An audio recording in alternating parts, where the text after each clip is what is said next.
अच्छा, मेंटलिस्टिक point of view पे मैंने वो रिसर्च में वो एक केस स्टडी थी, वो मैंने प्रेजेंट की थी अपने एकेडमिक लाइफ में। तो उसमें ये था कि एक फीमेल थी, उनकी चार पर्सनैलिटीज थी, चार पर्सनैलिटीज। और उसको एज अ साइको एनालिसिस की थ्योरी पे बेस्ड जो है उनकी एक्सप्लेनेशन जो है, उनकी थेरेप्यूटिक थेरेपीज जितनी भी हुई थी वो साइको एनालिसिस के प्रिंसिपल्स को फॉलो करते हुए जो है उनकी थेरेपीज या उनकी ऑब्जर्वेशन या उनकी असेसमेंट जो थी वो सारी साइको एनालिसिस की बेस पे हुई थी। तो उसमें चार पर्सनैलिटी बिल्ड करने का जो रीजन फाइंड आउट हुआ था, वो that was the unhealthy कॉपिंग strategies use करने की वजह से।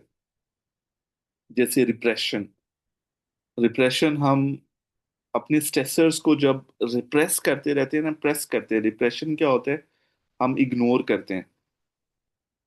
जब हम लाइफ स्ट्रेसर्स को फेस नहीं करते या हेल्दी वे में हम उसको कॉप नहीं करते और हम उसको रिप्रेस करते हैं बाकी सब थॉट्स के नीचे, ठीक है, हम अपने आप को किसी और चीज में इंगेज कर लेते हैं या रीडायरेक्ट कर लेते हैं।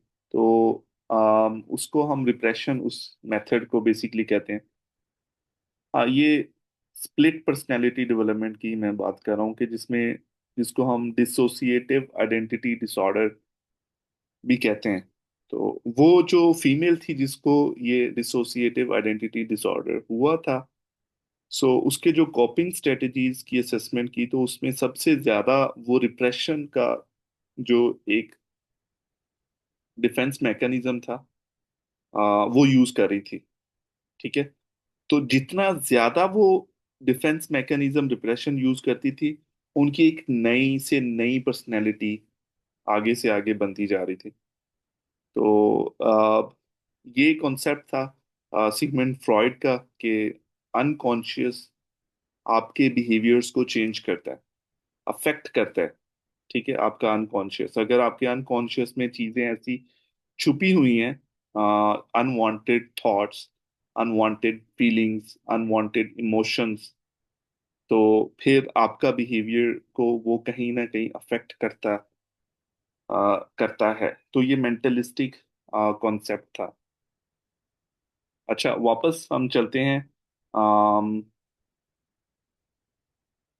रेडिकल बिहेवियरिज्म के ऊपर। और दूसरा क्या था?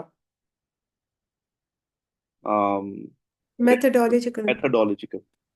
मेथडोलॉजिकल बिहेवियरिज्म जो है, ये बेसिकली जेबी वॉटसन ने सबसे पहले ये कॉन्सेप्ट दिया था मेथडोलॉजिकल बिहेवियरिज्म के ऊपर।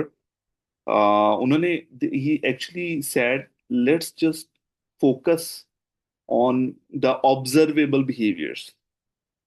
ठीक है, कि हम सिर्फ उन बिहेवियर्स को स्टडी करेंगे, we study only the observable behaviours. ठीक है, हम इग्नोर करेंगे थॉट्स को, फीलिंग्स को, इमोशंस को। ठीक है, जिसमें उन्होंने फोकस किया था स्टिमुलस रिस्पॉन्स के ऊपर। ठीक है, सबसे ज्यादा फोकस क्या हुआ था? Stimulus response. जो हमने रिस्पोंडेंट बिहेवियर्स की बात की ना, जो स्टिमुलस रिस्पॉन्स वाली। तो ये बेसिकली मेथोडोलॉजिकल बिहेवियर जो इग्नोर करता है या उनको कंसीडर नहीं करता कि ये भी बिहेवियर्स हैं, जो इंटरनल मैटर्स हैं, हमारी थॉट्स, फीलिंग्स और इमोशन। बट जो रेडिकल बिहेवियरिज्म का कॉन्सेप्ट दिया था स्किनर ने, बीएफ स्किनर, उन्होंने कहा कि study all the behaviours including the observable and the private events as well, कि जिसमें थिंकिंग, फीलिंग्स और पेन तीनों चीजें शामिल हैं। जैसे जिसका कॉन्सेप्ट बाद में हमें ऑपरेंट कंडीशनिंग या ऑपरेंट बिहेवियर्स की सूरत में हमें नजर आना शुरू किया। ठीक है। तो जैसे हम रीइंफोर्समेंट का प्रोसीजर यूज करते हैं, वो क्यों करते हैं? कोई बता सकते हैं? क्योंकि उसमें फीलिंग्स भी है ना, कि वो उसको पसंद है, वो उसको, उस आइटम को, उस टॉय को इंजॉय करता है, वो उसको खेलना पसंद करता है उस, या एक स्पेसिफिक चीज खाना पसंद करता है, उसमें इंटरनल बिहेवियर्स भी आ जाते हैं। ठीक है, इंटरनल इवेंट या प्राइवेट इवेंट जिन्हें हम कहते हैं, हमारी thought, feeling, pain, itch and everything. अब हम जो है, जिसको हम कॉन्सिक्वेंस बेस्ड लर्निंग भी कहते हैं, कि कॉन्सिक्वेंसेस, अगर किसी एक चीज से हमें कहीं से पेन मिली है या हमने अनकंफर्ट फील किया है, वो आपकी एक तरह से पनिशमेंट है। ठीक है, जिससे हमारे बिहेवियर्स डिक्रीज हो जाते हैं। ठीक है, सो इसमें स्किनर ने फोकस किया, पहले जेबी वॉटसन ने जस्ट फोकस किया कि जो ऑब्जर्वेबल बिहेवियर्स हैं, बट रेडिकल बिहेवियरिज्म में स्किनर ने कहा नहीं, हमने ऑब्जर्वेबल बिहेवियर को भी स्टडी करना है और प्राइवेट इवेंट्स को भी स्टडी करना है। ठीक है, तो ये बेसिकली था basic difference in between the methodological behaviourism and the radical behaviourism. और मेथोडोलॉजिकल जेबी वॉटसन का कॉन्सेप्ट था, और radical behaviourism B F Skinner का कॉन्सेप्ट था। ठीक है, got it? Is it clear?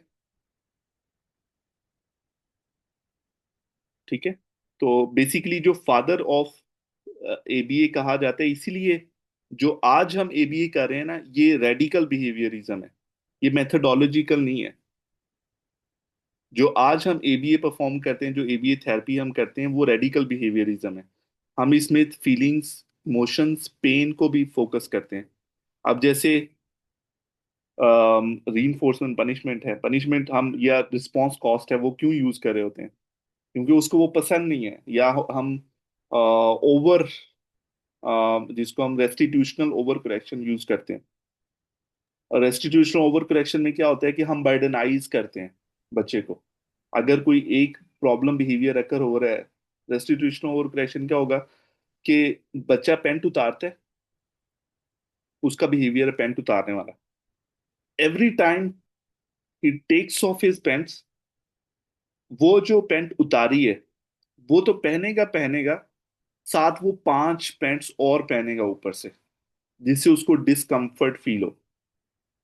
जब उसको डिस्कम्फर्ट फील होगी, so he will avoid that, to avoid that discomfort वो पेंट उतारना छोड़ देगा। ये रेडिकल बिहेवियरिज्म की स्ट्रेटेजी है। ठीक है। लाइक सर, अगर बच्चा थ्रोइंग करता है इसमें, एक एग्जांपल मैं देती हूँ कि अगर थ्रोइंग करता है तो उसमें जो चीज़ थ्रो की है वो तो हम उससे दोबारा उठवाएंगे ही, लेकिन हम 10 चीज़ें और भी सेट करवाएंगे कि आप ये भी ठीक करो, ये भी ठीक करो। वेरी गुड इजवाना। So this is another example of restitutional over correction. तो ये स्ट्रेटेजीज क्यों वर्क कर रही हैं हम इस पे? क्योंकि इसमें इमोशंस भी, फीलिंग्स भी, पेन भी इंक्लूडेड है। ठीक है, तो जो स्किनर है, that he actually focused on the the observable behaviour and the private event as well, कि हम दोनों को स्टडी कर सकते हैं। ठीक है, दोनों इवेंट्स को। ओके, सो ये बेसिकली जो पहले ये था बिहेवियरिज्म, जिसको हम कहते हैं ना, वो पहले का कॉन्सेप्ट था जो जेबी वॉटसन ने हमें दिया था। वो एक अर्ली बिहेवियरिज्म, शुरू शुरू में जब हमने साइकोलॉजी, एक्सपेरिमेंटल साइकोलॉजी स्टार्ट हुई थी ना, तो उन्होंने कहा था जस्ट हमने ऑब्जर्वेबल बिहेवियर्स पे वर्क करना है। ठीक है, जिसमें जो सिर्फ ऑब्जर्वेबल है, वो पहले पहले की थी। फिर लेकिन जब बी एफ स्किनर आया, उसने फिर साथ प्राइवेट इवेंट्स पे भी फोकस किया। नहीं, प्राइवेट इवेंट्स जो हैं वो भी ऑब्जर्व होने चाहिए। ठीक है।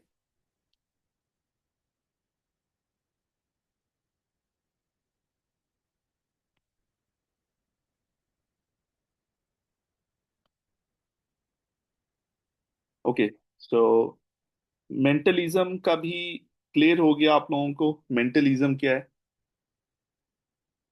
मेंटलिज्म में या मेथोडोलॉजिकल या रेडिकल कोई भी कंफ्यूजन है तो पूछ लें। सर, मेंटलिज्म तो सिगमंड फ्रॉइड वाले आइडियाज इसमें, Sigmund Freud school of thought से ये है ना, कि एग्जैक्टली। जिसमें ED, ego, super ego, like या कॉन्शियस, सबकॉन्शियस और बिल्कुल। अनकॉन्शियस है। एग्जैक्टली, उसी पे बेस करते हैं। फिर उसके बाद जो, जस्ट एक सेकंड में, एक मुझे एक मैसेज का कॉल आ रही, मैं उसका रिप्लाई कर दूं। Just a second. हम एक ब्रेक ले लेते हैं।